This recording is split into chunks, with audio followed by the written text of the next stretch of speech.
नमस्ते विद्यार्थियों। आज की हिंदी कक्षा में आप सभी का स्वागत है। हम पढ़ रहे हैं हिंदी क्षितिज भाग 1 काव्यखंड मेघाई, जिसके कवि हैं सर्वेश्वर दयाल सक्सेना। आज हम प्रश्नोत्तर पढ़ेंगे।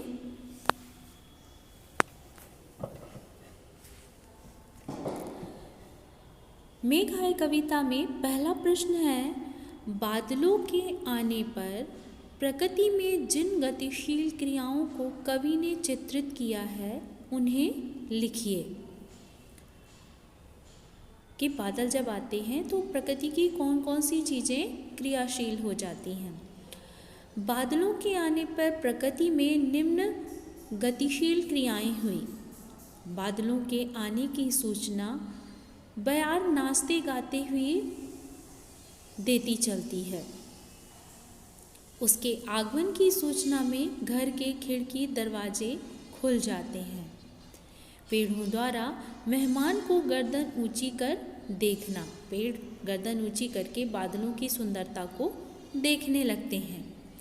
आंधी का आना और धूल का उड़ना। आंधी आ जाती है और वह अपने साथ धूल उड़ाकर भागती है। नदी का ठिठकना और बाकी नज़र से देखना। नदी तेज़ गति से इठलाकर चलती तो ऐसा लगता है मानो वह ठिठक गई है, रुककर बादलों की सुंदरता को देखना चाहती है, अपने घूंघट सरकाकर। बुजुर्ग सदस्य पीपल का आगे बढ़कर मेहमान को स्वागत करना। बूढ़ा पीपल का पेड़ आगे आता और बादलों का स्वागत करता है। स्वागत में तालाब का परात भर पानी लाना कि वह पैर पखारना चाहता है बादलों के। आकाश में बिजली चमकना और वर्षा के बूंदों के रूप में मिलन के अश्रु बहना। आकाश में गहरे काले बादल छा जाते हैं, बिजली चमकने लगती है और तेज़ मूसलाधार वर्षा होने लगती है। कब? जब बादल आ जाते हैं। बादलों के आते ही प्रकृति में ये सारी चीज़ें क्या हो जाती हैं? क्रियाशील हो जाती हैं और धरती पर पानी ही पानी भर जाता है।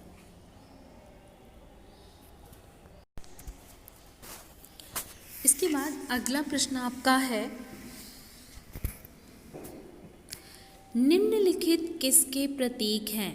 मेघाई कविता में आपका ये नाम आया है, धूल, पेड़, नदी, लता, ताल। ये किसके प्रतीक हैं?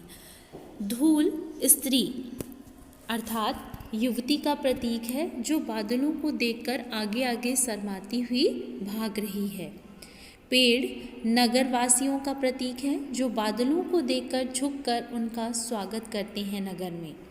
नदी स्त्री या गांव की बहुओं का प्रतीक है, जो बादलों की सुंदरता को अपने घूंघट की आड़ से तिरछी नज़र से देखती हैं। लता मेघ की प्रतीक्षारत नायिका है। वह बादलों का इंतजार कर रही थी, क्योंकि उनके आते ही उन्हें बाहर निकलने का मौका मिलेगा। ताल घर का सदस्य है, जो कि मेघरूपी मेहमान का पैर धुलाना चाहता है। अगला प्रश्न है, लता ने बादल रूपी मेहमान को किस तरह देखा और क्यों? अब मैंने आपको बताया था लता अपने आप को क्या समझती है? बादल की पत्नी समझती है। इसलिए लता ने बादल रूपी मेहमान को किवाड़ की ओट में से देखा, क्योंकि एक तो वह बादल को देखने के लिए व्याकुल हो रही थी और दूसरी वह बादलों के देरी से आने के कारण रूठी हुई थी कि बादल क्यों नहीं आ रहे हैं, मुझे भी बाहर आना है। प्रश्न नंबर 4, भाव स्पष्ट कीजिए। क्षमा करो गांठ खुल गई अब भरम की। भाव अर्थात भावार्थ बताना है आपको। नायिका को यह भ्रम था कि उसके प्रिय अर्थात मेघ नहीं आएंगी, परंतु बादल रूपी नायक के आने से उसकी सारी शंकाएं मिट जाती हैं और वह क्षमा याचना करने लगती है। उसे संदेह था कि बादल आएंगे कि नहीं आएंगे, मुझे बाहर निकलने को मिलेगा नहीं, लेकिन उनके आने से यह संदेह भी दूर हो जाता है। दूसरा है भावार्थ में, बाकी चितवन उठा नदी ठिठकी घूंघट सर के। मेघ के आने का प्रभाव सभी पर पड़ा।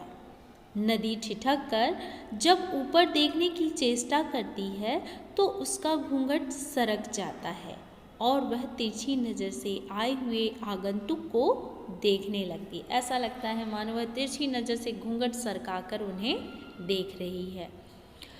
मेघरूपी प्रश्न नंबर 5, मेघरूपी मेहमान के आने से वातावरण में क्या परिवर्तन हुए?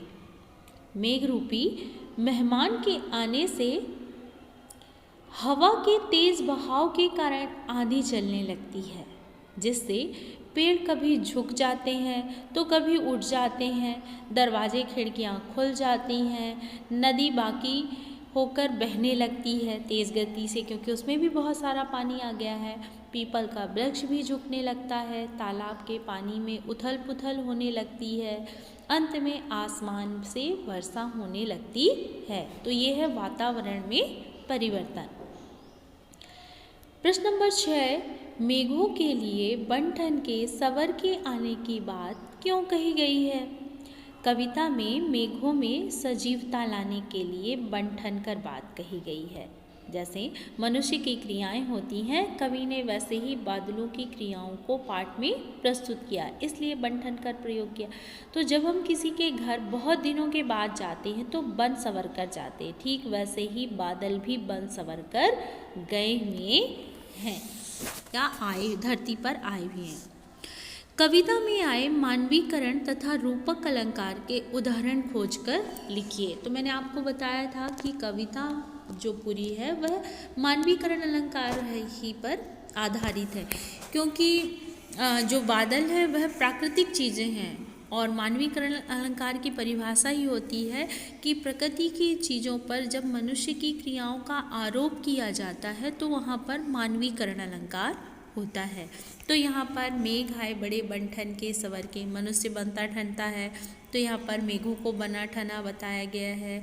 नाचती गाती बयार चली, नाचता गाता मनुष्य है लेकिन हवा को चलता हुआ बताया गया है।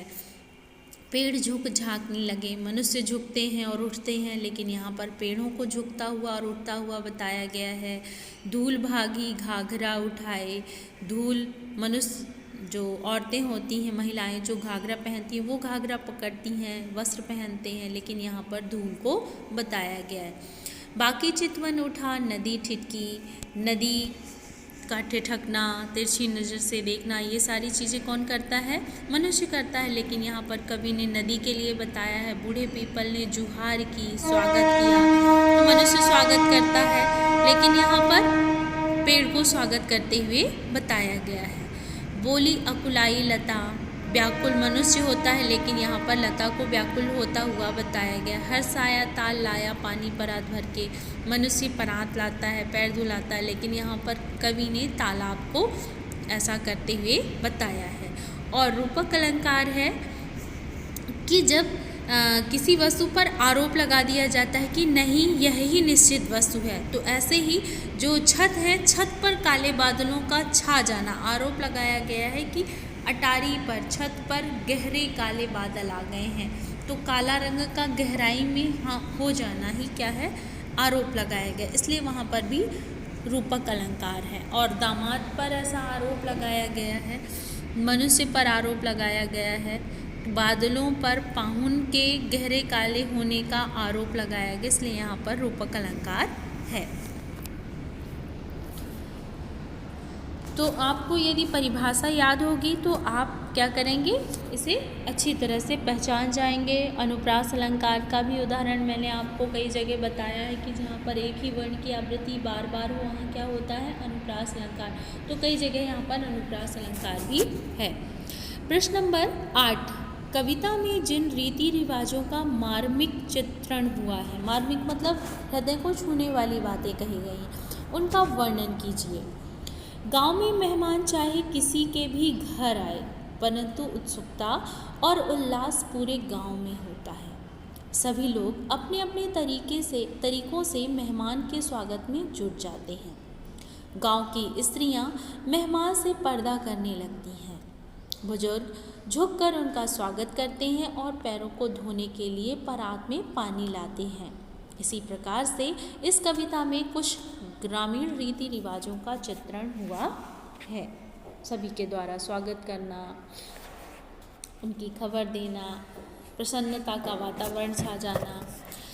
प्रश्न नंबर 9, कविता में कवि ने आकाश में बादल और गांव में मेहमान दामाद के आने का जो रोचक वर्णन किया है उसे लिखिए। अब आपको 2 पैराग्राफ में इस बात को समझाना है कि आकाश में बादल जब आते हैं तो कैसा वातावरण होता है और गांव में मेहमान आते हैं। तो सबसे पहले कविता में मेघ और दामाद के आगमन में समानता बताई गई। जब गांव में मेघ आते हैं तो सारे लोग खुशियां मनाते हैं, अपने अपने खिड़की और दरवाजे मेघों के दर्शन के लिए खोल देते हैं। प्रकृति के सारे अंग भी वैसे जैसे उनके स्वागत के लिए तैयार बैठे हों, जैसे आंधी का उठना, धूल का अपना घाघरा उठाकर भागना, नदी का बाकी नज़र से देखना। ठीक उसी प्रकार गांव में दामाद के आने पर भी उल्लास और उमंग का माहौल छाया रहता है। स्त्रियां ओट से दामाद को तिरछी नज़र से देखती हैं। गांव के बड़े बुजुर्ग दामाद का स्वागत सम्मान करते हैं। छोटी लड़कियां उनका संदेशा पहुंचाती हैं और उनके घर आने पर पैर पखारे भी जाते हैं।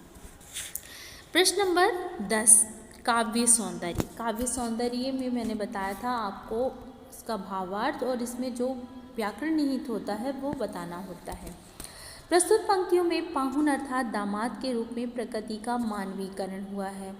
कवि ने प्रस्तुत कविता में चित्रात्मक शैली का प्रयोग किया गया। जब हम कविता पढ़ते हैं तो ऐसा लगता है कि सारी चीज़ें हमारे आंखों के सामने चल रही हैं। इसमें बादलों के सौंदर्य का मनोरम चित्रण किया गया है कि बादल बहुत सुंदर ऐसा संवर कर आए हैं। कविता की भाषा सरल और सहज होने के साथ ग्रामीण भाषा जैसे पाहुन शब्द का भी इस्तेमाल किया गया है। यहाँ पर बंठन में बावर्ण की आवृत्ति होने से अनुप्रास अलंकार भी है। आगे रचना अभिव्यक्ति है। तो रचना अभिव्यक्ति में क्या होता है कि ये सारी चीज़ें अपने से समझ कर लिखनी होती हैं, तो आप अपने से इस चीज़ को कर सकते हैं। धन्यवाद।